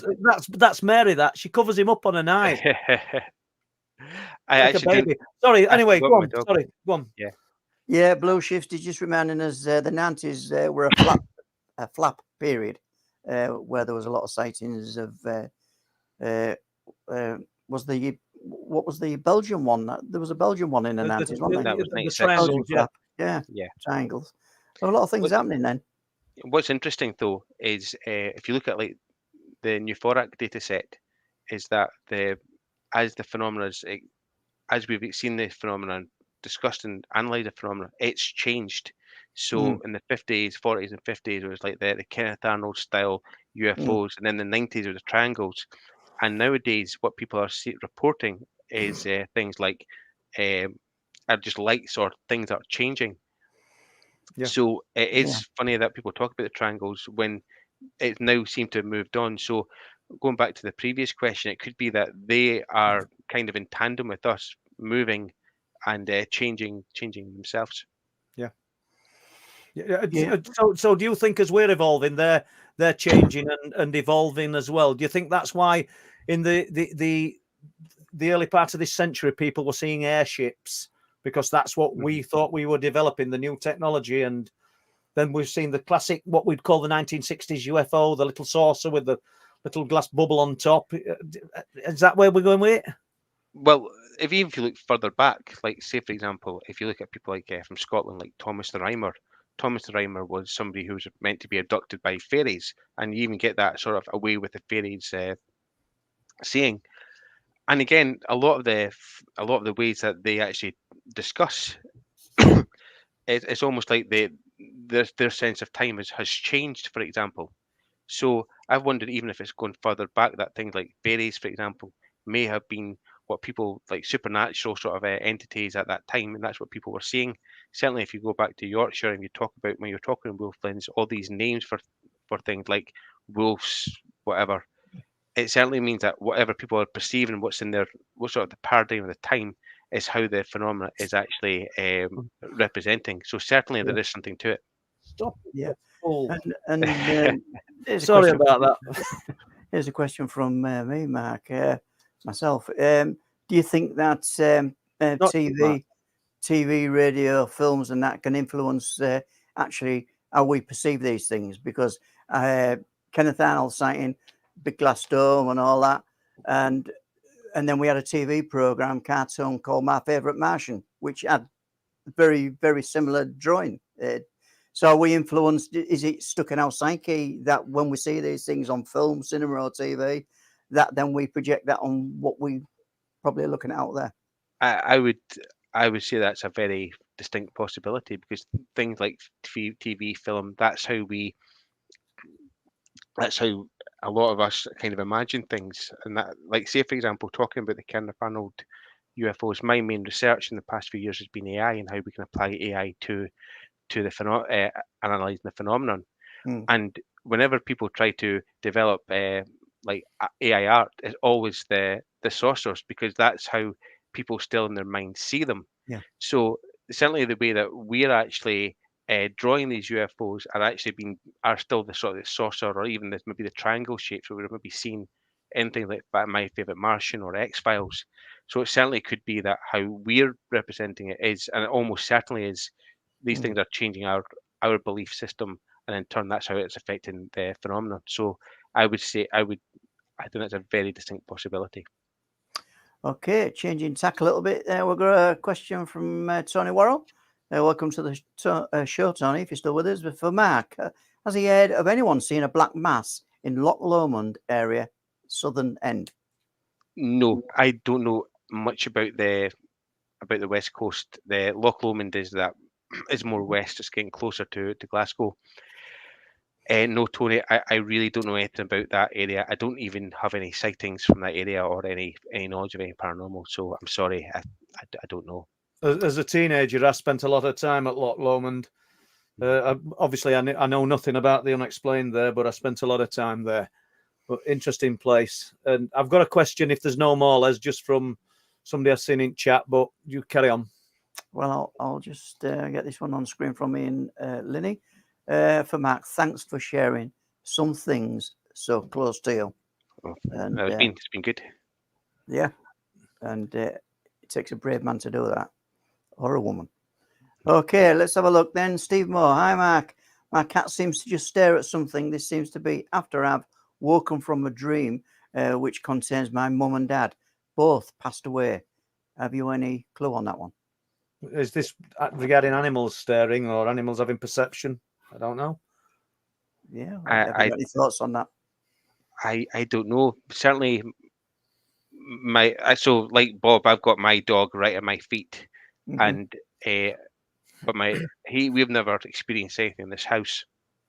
Certainly in the old house where I lived, our dog Clyde he didn't have any psychic ability. Like the UFOs were flying over, and he was sniffing the lamppost. So I don't know. I do have a cat that's upstairs, and I do see them staring at certain things. But yeah, I've heard of animals being psychic. Certainly, I've heard of a few reports, but nothing I can't really comment on anything. I don't have any research or anything that I've been looking at that indicate that I could give any information on. Okay. Big Bird, Paul, you have a ghost in your midst under the blankets. Yeah, he's good, isn't he? Yeah, and I'm sorry because as Mark were talking, I kept like laughing, but it weren't what Mark were talking about. I'm sure everybody knows. Can I just ask this question, Les? Do you mind? I'll just get this one, and then Gary Clark is saying TV is for brainwashing. That's why they are called programs. Yeah, television. Television. Yeah. And okay, fire away then, Paul. Yeah, well, I can't think. Somebody else said mind control as well. So apologies, I can't remember who said it, but somebody else did. But it's just something that's a bit of a avid interest of mine. Is the Grey Man of Ben Macdui and Dragonborn? I saw her ask the question. I've got that. Yeah, I've got that one. Les, we're just about to ask it, so we're there with it. Yeah, we're there, aren't we? We're there. Yeah. Dragonborn. What are Mark's thoughts, if any, on the Grey Man of Ben Macdui? So it's an interesting case, and I've actually been up to Ben Macdui to investigate. Now it's remote, and it's a fair climb. It's a long climb. There's a really good book called The Grey Man of Ben Macdui by Affleck Gray, and one thing about Mr. Gray's work is it was absolutely stellar. It was a really well-researched piece of work, and he's even referencing like pubs in Dundee that I know. He's clearly gone all over the northeast coast to places like Aberdeen to Dundee and picked up these stories. He also had encounters with the phenomena when actually shouted his name. I think it was even maybe Mindspeak when he was at a bothy. And Chris is just to remind anybody that's not been on the show and not listening to Chris's show, a bothy is like it's a house that anybody can stay in. It's free to use, but refuge. It's a refuge. And he was staying there, and he had this an encounter with the phenomenon himself. So there's been a number of people seeing it, and it does seem to be that there's something actually happening there. And I can't really add any more to it than what Chris has said. The one place though is like Ben Macdui is just a bit too far for me, if I'm honest with you guys. The place that I'm really interested in just now, and I was up nearby, was the Schiehallion. And I remember I put it into the chat about a week ago, Les, and you're like, what does that say? Well, the Schiehallion is actually the Fairy Hill. And one thing I think that's really interesting about it is I was on Google Maps, and it's only about 8 miles away from where Calvin is. So the Calvin encounter, there's been numerous reports of fairy sightings, and one of the most unusual cases, you can actually look this up on YouTube. A guy actually saw like these two like gnome-like creatures trying to cut up and roll his shadow. Yeah, I've heard that. Yeah. And so it was a man's shadow, weren't it? That they were cutting. Yeah, they were actually. So the male gnome was trying to actually had like a pair of scissors, and they were cutting it, and the female was rolling it up. It's just a really bizarre case. I was actually speaking to a researcher who actually there's like a cave at the Schiehallion, and he said when he went inside that cave, he said the feeling of being watched was absolutely intense. So I'd maybe stick to places like the Schiehallion or Loch Tay, which are just a bit too closer. And certainly, if you go up to Ben Macdui once in a while, but it is it is a bit of a Well, slog. you know we're planning on going next year, don't you? Are you coming? Yeah, yeah, I could do. Can I just say one thing about Ben Macdui? I don't think Chris has mentioned before.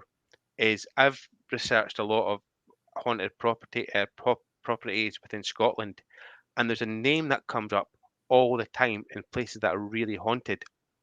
And it's the Erskine family.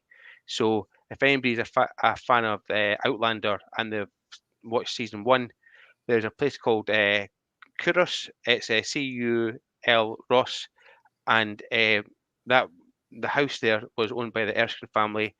There's loads of places, and that family, the Erskine family, actually was the Earl of Mar that owns owns that land, including Ben Macdui. So Right. it's just funny that there's numerous places this family shows up, and all these places seem to be haunted. That's interesting, isn't it? Yeah, Mhm. absolutely. Thank Okay, you. just at this juncture, I think we'll just do a little bit of advertising and self-promotion here. Oh. Paul, we'll start with you. What's people? You've got a website, trueproof.uk. Truthproof.uk. Yeah. What can people do when they get there, Paul? Obviously, there's quite a few UFO reports, and they're all unique to Truthproof. And I say to anybody who's watching this, if you've got a website yourself and you want to use the reports, take them. Just give us the credit and put them on your website. We're quite happy with that, providing somebody gives us the credit for it. You can also purchase the books as paperbacks. Truthproof.uk. If you want the books via Amazon, the downloads, the Kindle versions are there. And if you want to purchase Wolflands, that's on the truthproof.uk website as a DVD. The books and the books and the DVD, I think, are on Amazon, on eBay. I know the books are. I'm not sure if the DVD is. I'll have to ask Sarah if she's done that for me. And great stuff that Mark's talked about, Night People, so much, because that's one of the books.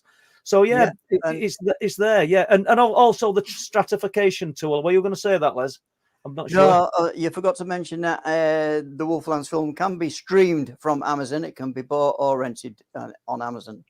Yeah, So, absolutely. And so, if Mark, it sounds like a boast, just before we go, sorry, Les, if it sounds like a boast, I still think that Wolflands is the best cryptid DVD, certainly, that's ever been produced in UK. But I've just stand by it. It's just an amazing piece of work. Okay, Steve Moore says, hi, Paul and Les. Does Mark have a channel? Is very genuine and open. So Absolutely. Do you have a channel, Mark, and where can people find you?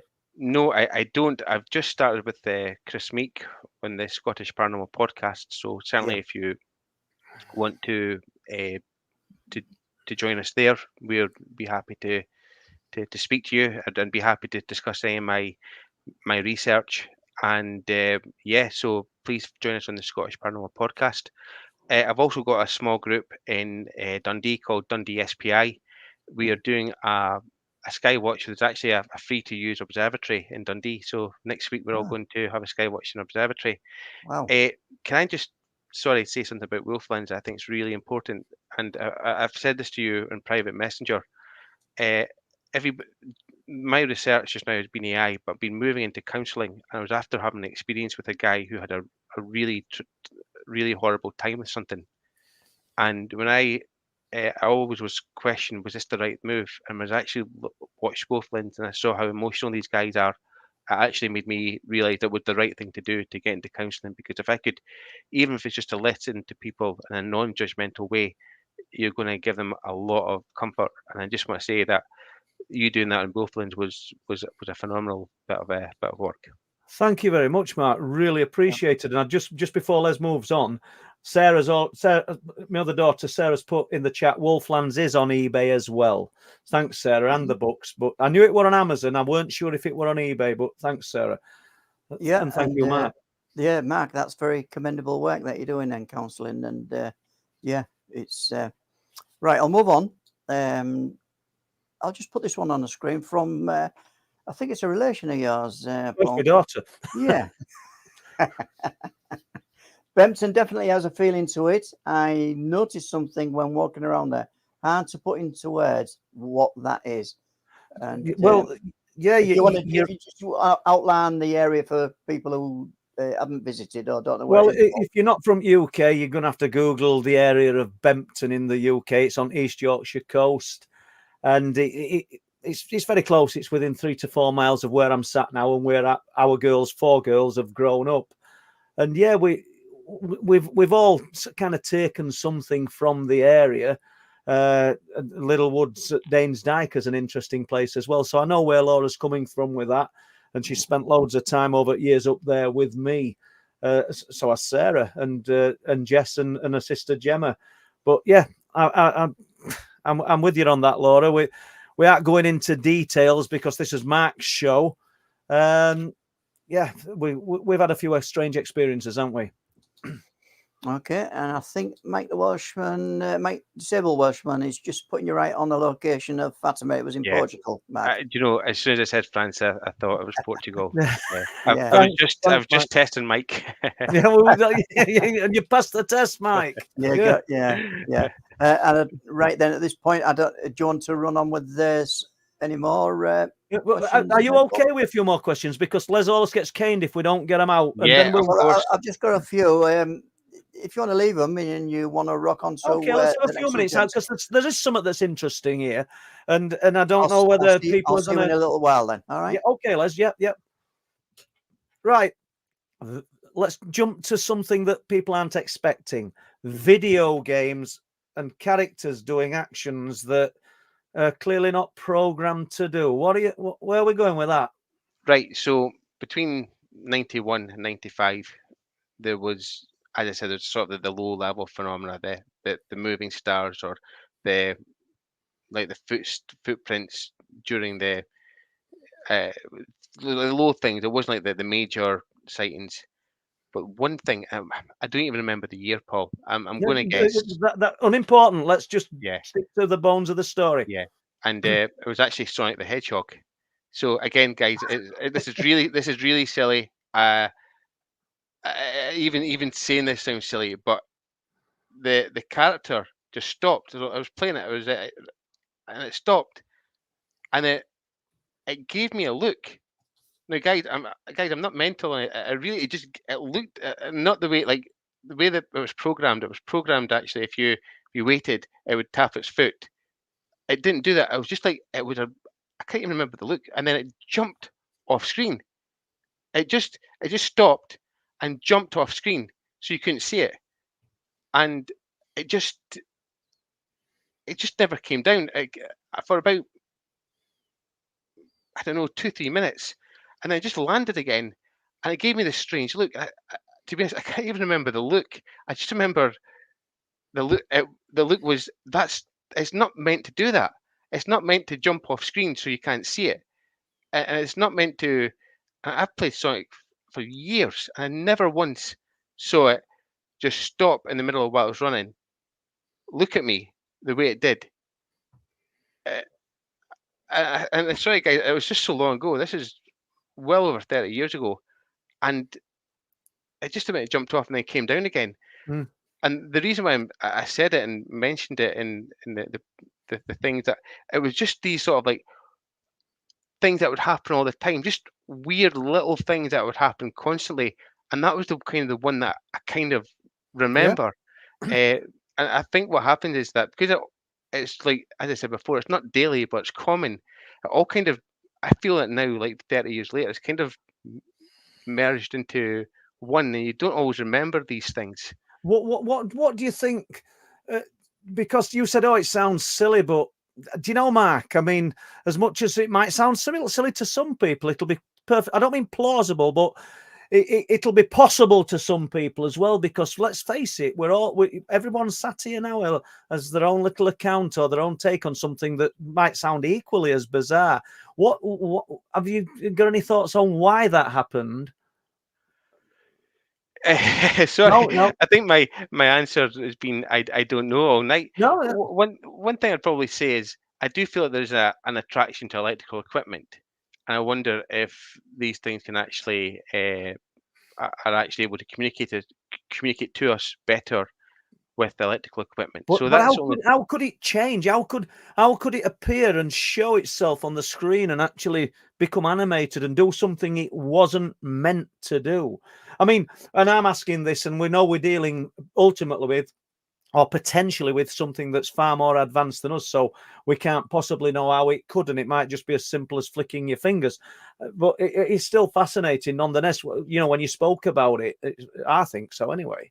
Well, I think that when you're saying about how can it do these things, it's the same as what you're saying the night people, where how did it? You had your bed right next to the wall, And it was stood next to me, and it stood next to you.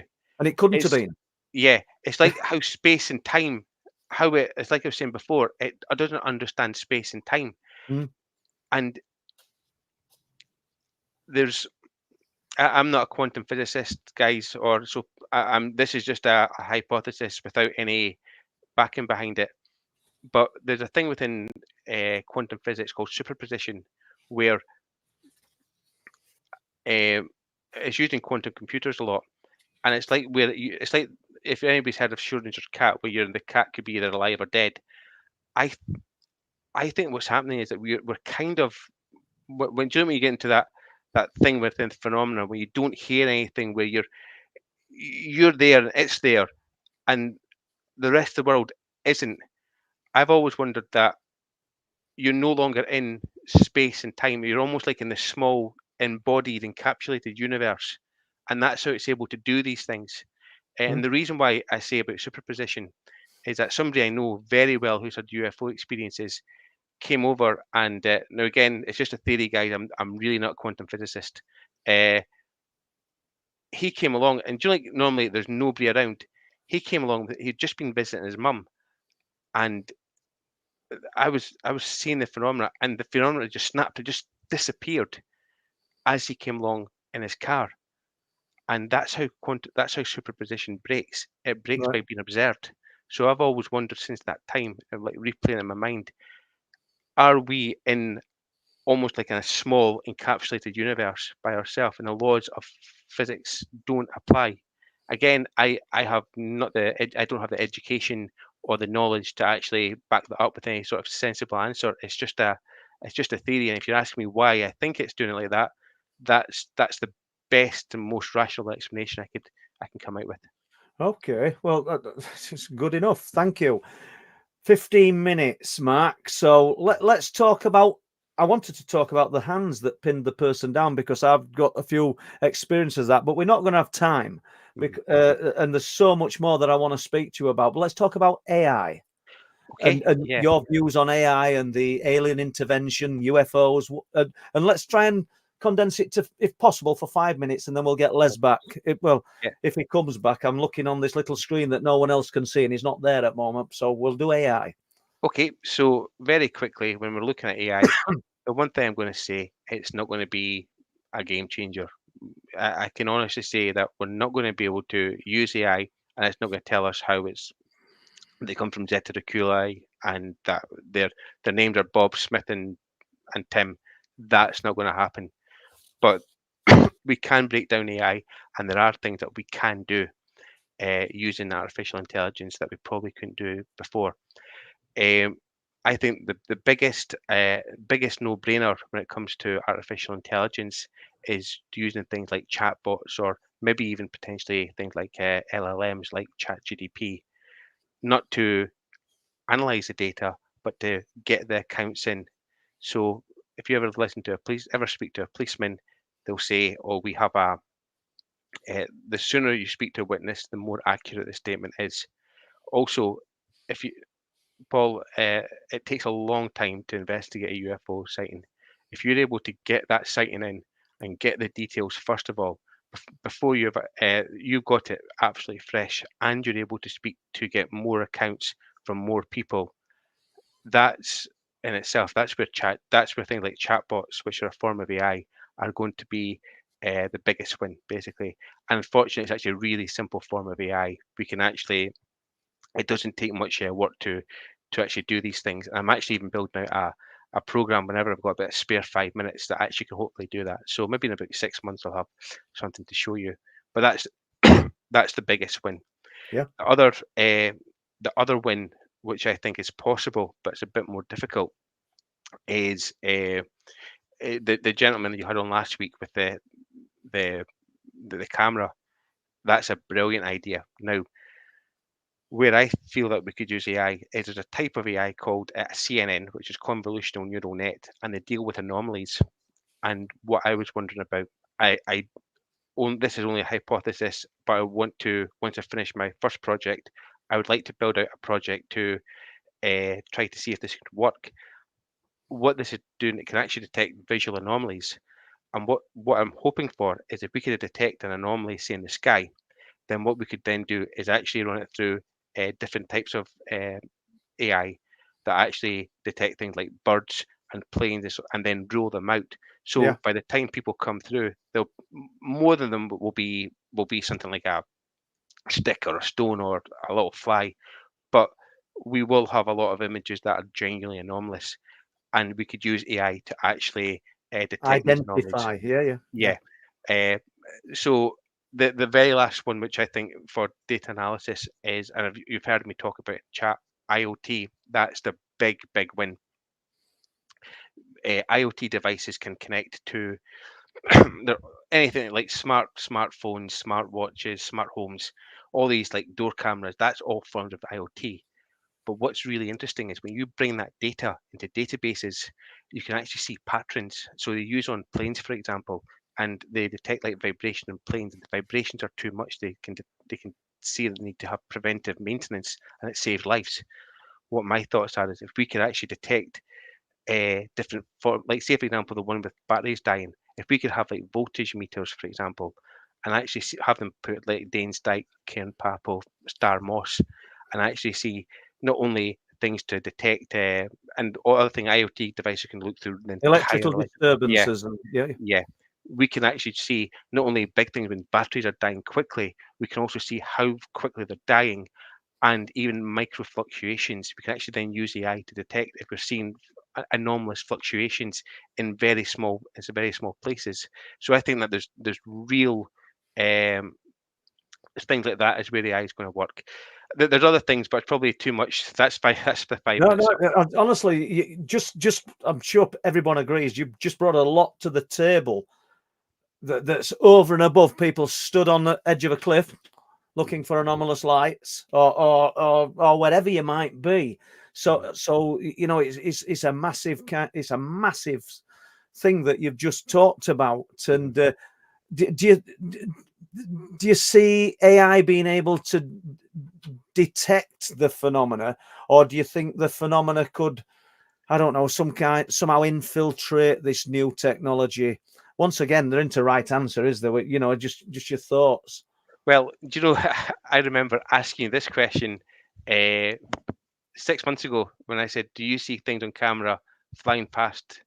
And that's the reason why I asked it, is because if we can see these things when people aren't looking, then yes, we would be able to capture them. So, say for example, if you've seen something on Bempton Cliffs and nobody was watching it at the time, then yes, we would be able to detect these things. Again, it's highly theoretical just now, but that's the sort of things where we could actually be using AI to capture sightings.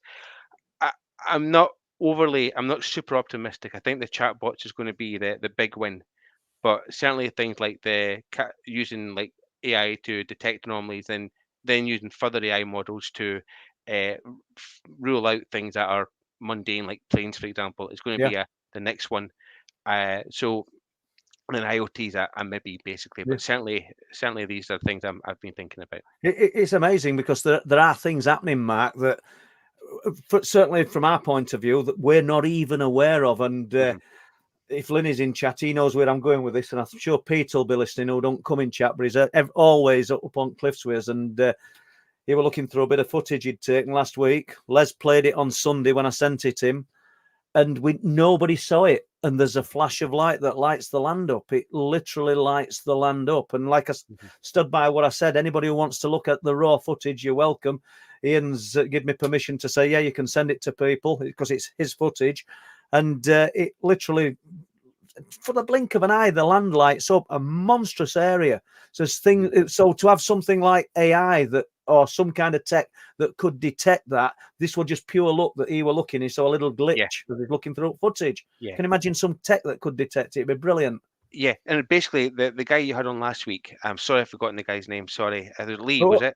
Yeah, Lee Roscoe. He's in. Lee, He's our brilliant. moderator tonight, Lee. Yeah. And I see Luke Yeah. Jennison's in. My son-in-law. I can't believe they're all in tonight. Yeah. Well, Lee's idea is perfect. What you do is, and he's got it connected to the cloud, you could just basically take that and then have it run anomaly detection, and then so where he was, he could just go in and maybe once a day say we found 20 anomalous images, look through them and say, well, that one is this or that, but maybe that 1 out of 100 you'll see is actually something that is unusual, and that's where things like AI have got potential. Brilliant. And I'll tell you what I'm going to do now. We've literally got about 5 minutes left. Let's pull Les in and see if there's a few more questions. Are you okay with that, Mark? Yeah, of course. Thank you. Yeah, thanks for the monetary support from TA tonight. Thanks. It will help the channel, help us move forward a little bit. And don't forget, half of our people who watch the stream are not subscribed. So if you haven't subscribed, please consider doing that.